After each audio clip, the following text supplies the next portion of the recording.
और वहीं देश भर में सीए के लागू होने को लेकर जम्मू में जश्न मनाया गया। लोगों ने एक दूसरे को लड्डू बांटे। इस कानून के लागू होते ही पाकिस्तान, अफगानिस्तान, बांग्लादेश से आने वाले गैर मुस्लिम शरणार्थियों को भारत की नागरिकता मिल पाएगी। हालांकि इन शरणार्थियों को भारत की नागरिकता पाने के लिए आवेदन करना होगा। वहीं सीए लागू होने के बाद जम्मू में डोगरा फ्रंट की तरफ से प्रधानमंत्री नरेंद्र मोदी को धन्यवाद भी दिया गया। और सीए लागू होने के बाद दिल्ली के कई इलाकों में होली मनाई गई है। दिल्ली में पाकिस्तानी शरणार्थियों ने एक दूसरे को गुलाल लगाया। पाकिस्तानी शरणार्थियों ने सीए लागू करने के लिए पीएम मोदी का आभार भी जताया। तस्वीरें आप देख लीजिए, होली के पहले होली जैसी तस्वीरें। ये दिल्ली से तस्वीरें जो मिली है वो आपको हम दिखा रहे हैं। यहाँ पर कई इलाकों में, खास करके पाकिस्तानी शरणार्थियों वाला जो इलाका था, वहां पर लोगों ने एक दूसरे को गुलाल लगाया।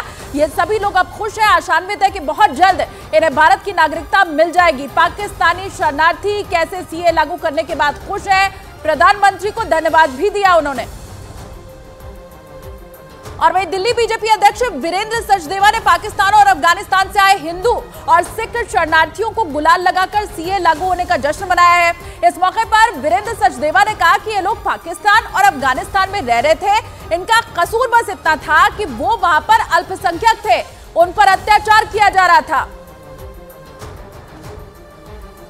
तो बड़ी खबर और तस्वीरें दिल्ली बीजेपी अध्यक्ष वीरेंद्र सचदेवा की आप देख रहे हैं। पाकिस्तान साथ ही अफगानिस्तान से जो हिंदू और सिख शरणार्थी पहुंचे हुए हैं, दिल्ली में रह रहे हैं, उन्हीं के साथ होली मनाते हुए, अबीर गुलाल लगाते हुए वीरेंद्र सचदेवा दिखाई दिए। अब ये दो तस्वीर आपको हम दिखा रहे हैं, एक तरफ जम्मू, दूसरी तरफ दिल्ली। किस तरह से यहाँ पर जो शरणार्थी मौजूद है, रह रहे हैं बीते कई सालों से, अब वो खुश है कि अंततः भारत की नागरिकता उन्हें अब मिल पाएगी।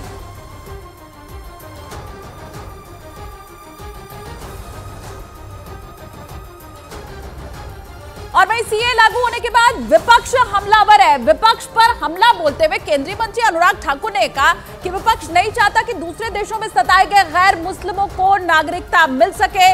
वहीं एआईएमआईएम चीफ ओवैसी ने केंद्र सरकार पर निशाना साध दिया है।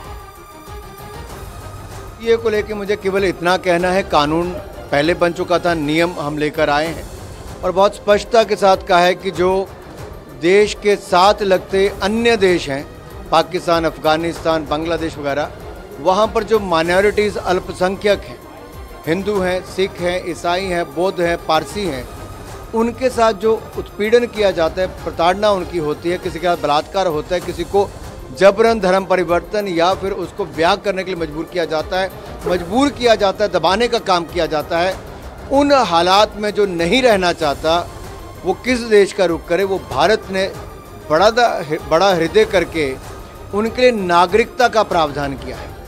इससे नागरिकता मिलेगी, छीनी नहीं जाएगी। और मुझे लगता है विपक्षी दल नहीं चाहते कि उत्पीड़न जिनका हो रहा है ऐसे माइनॉरिटीज़ का, उन देशों वालों को भारत नागरिकता दे। देश के अंदर भी लोग ऐसे हैं जो 70 साल से इंतजार कर रहे थे नागरिकता का, नहीं दी कांग्रेस ने, भारतीय जनता पार्टी की सरकार ने किया। CAA एक्ट को सिर्फ आप CAA से मत देखिए, इसको आपको NPR से और NRC से जोड़कर देखना पड़ेगा। और जब वो होगा तो जाहिर है उसमें सबसे ज़्यादा निशाना बनेंगे मुसलमान, दलित, आदिवासी और गरीब लोग। अमेरिका के मिजोरी में एक स्कूल के छात्रों के बीच हुई मारपीट के वीडियो ने लोगों के होश उड़ा दिए, क्योंकि उस वीडियो में मामूली विवाद के बाद छात्र एक दूसरे पर बुरी तरह हमला करते दिखे। ऐसा लगा जैसे वो एक दूसरे के खून के प्यासे हों। फिर तो छात्रों के बीच स्कूल के बाहर सड़क पर बवाल शुरू हो गया और सड़क के बीचों बीच एक दूसरे पर लात घूंसे बरसाते दिखाई दिए। मारपीट के वीडियो में सबसे पहले सफेद रंग का स्वेटर पहनी हुई लड़की और काले रंग की टी शर्ट पहनी हुई लड़की मारपीट करती दिखी। वीडियो में काले रंग की टी शर्ट पहनी हुई लड़की सफेद स्वेटर वाली लड़की को बुरी तरह पीटती दिखाई दी। हाथापाई के दौरान सफेद रंग के स्वेटर वाली लड़की को काले रंग की टी शर्ट वाली लड़की ने जमीन पर पटक दिया और उसके ऊपर बैठकर घूंसे बरसाने लगी। काले रंग की टी शर्ट वाली लड़की उसके चेहरे पर बिना रुके मुक्के मारती दिखाई दी। इसके बाद उसने सफेद रंग का स्वेटर पहनी हुई लड़की का सिर पकड़ा और जोर जोर से जमीन पर पटकना शुरू कर दिया। जमीन पर सिर टकराने की वजह से वो लड़की बेहोश हो गई, जबकि वहां मौजूद कुछ दूसरे छात्र भी एक दूसरे पर हमला करते दिखाई दिए। सिर्फ 20 सेकंड में ही वो सड़क छात्रों के बीच कुश्ती का अखाड़ा बन गई, जिसे जो मिला जैसे मिला वो उस पर हमला करता दिखाई दिया। पुलिस ने बताया कि वीडियो सामने आने के बाद काले रंग की टी शर्ट पहनी हुई लड़की को गिरफ्तार कर लिया गया। क्योंकि जिस लड़की पर उसने हमला किया था उसे गंभीर हालत में अस्पताल में भर्ती कराना पड़ा। लोकसभा चुनाव में बीजेपी को मात देने का दावा करने वाली कांग्रेस की दूसरी लिस्ट भी सामने आ गई है। इसमें 6 राज्यों की 43 सीटों पर उम्मीदवारों का ऐलान कर दिया गया है। इसमें मध्य प्रदेश की 10 सीटों पर उम्मीदवारों के नाम शामिल है, लेकिन मध्य प्रदेश कांग्रेस के बड़े नेताओं के नाम लिस्ट से नदारद रहे। कांग्रेस ने मध्य प्रदेश में 10 में से 8 सीटों पर नए चेहरों पर दांव लगाया है। कांग्रेस सूत्रों का दावा यही है कि पार्टी मध्य प्रदेश में बीजेपी को मात देने के लिए पूर्व सीएम कमलनाथ और दिग्विजय सिंह जैसे बड़े नेताओं को मैदान में उतारना चाहती है, लेकिन इन नेताओं ने चुनाव लड़ने से साफ इनकार कर दिया।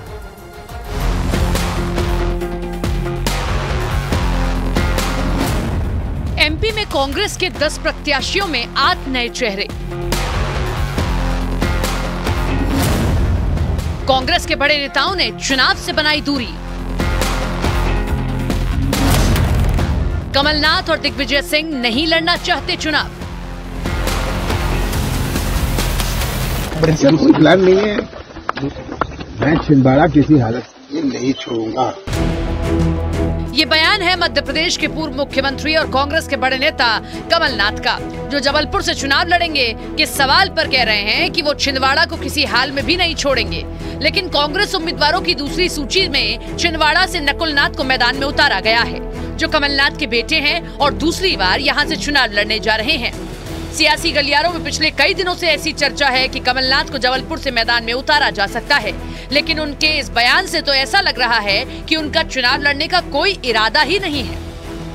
कमलनाथ के अलावा पूर्व मुख्यमंत्री दिग्विजय सिंह पर भी ज्योतिरादित्य सिंधिया को गुना से टक्कर देने की हवा पार्टी के अंदर बनाई जा रही है। दिग्विजय सिंह के विधायक बेटे जयवर्धन सिंह पर भी गुना से दांव लगने की बात हो रही है। सूत्रों का दावा है कि दिग्विजय सिंह को गुना के बगल में राजगढ़ सीट से उतारने पर भी सीईसी में गंभीर चर्चा हुई है। तो कांग्रेस के कार्यकर्ता है, जो आदेश होगा पालन। मतलब आपका मन है क्या सर गुना से लड़ने? जी आपका मन है? अभी देखिए, बात यह है, ये सब चीजें पार्टी तय करती है। उधर मध्य प्रदेश की खंडवा सीट से पूर्व केंद्रीय मंत्री अरुण यादव और इंदौर से प्रदेश अध्यक्ष जीतू पटवारी के नाम पर चर्चाएं तेज हैं, लेकिन बीजेपी का दावा है कि कांग्रेस के दिग्गज नेता मोदी लहर से घबराए हुए हैं और लोकसभा चुनाव लड़ना ही नहीं चाहते हैं। मानना चाहिए कि मोदी जी के नेतृत्व में जो राष्ट्रवाद और विकासवाद की जो आंधी चली है, उसमें ये जो परिवारवादी दल हैं वो जमीन खो चुके हैं, इसलिए मैदान छोड़ के भाग चले। कांग्रेस का कोई बड़ा नेता मध्य प्रदेश में चुनाव नहीं लड़ना चाहता। पिछले साल हुए मध्य प्रदेश विधानसभा चुनाव में कांग्रेस को करारी हार मिली थी। इसके बाद पार्टी में भगदड़ मची हुई है। सुरेश पचौरी जैसे बड़े नेता पार्टी छोड़कर जा चुके हैं। ऐसे में जमीनी स्तर पर कार्यकर्ता का मनोबल भी गिरा हुआ है। हालांकि कांग्रेस के नेता कुछ और ही दावा कर रहे हैं। अरुण यादव जी ने तो रिकॉर्ड पे कहा है कि वो गुना लोकसभा के लिए तैयार है सिंधिया जी के खिलाफ लड़ने के लिए। भारतीय जनता पार्टी दुष्प्रचार करती है कि कांग्रेस के नेता पीछे हटते हैं। कांग्रेस के नेता अंग्रेजों के सामने पीछे नहीं हटे तो इस बीजेपी के सामने क्या हटेंगे? मध्य प्रदेश में बीजेपी जहां लोकसभा चुनाव की तैयारियों में दिन रात एक कर रही है, वहीं कांग्रेस कहीं दिखाई ही नहीं दे रही है और भोपाल से लेकर दिल्ली तक के नेता मध्य प्रदेश में कांग्रेस की स्थिति से वाकिफ हैं। ऐसे में कांग्रेस के दिग्गज नेता चुनाव लड़ने से भाग रहे हैं।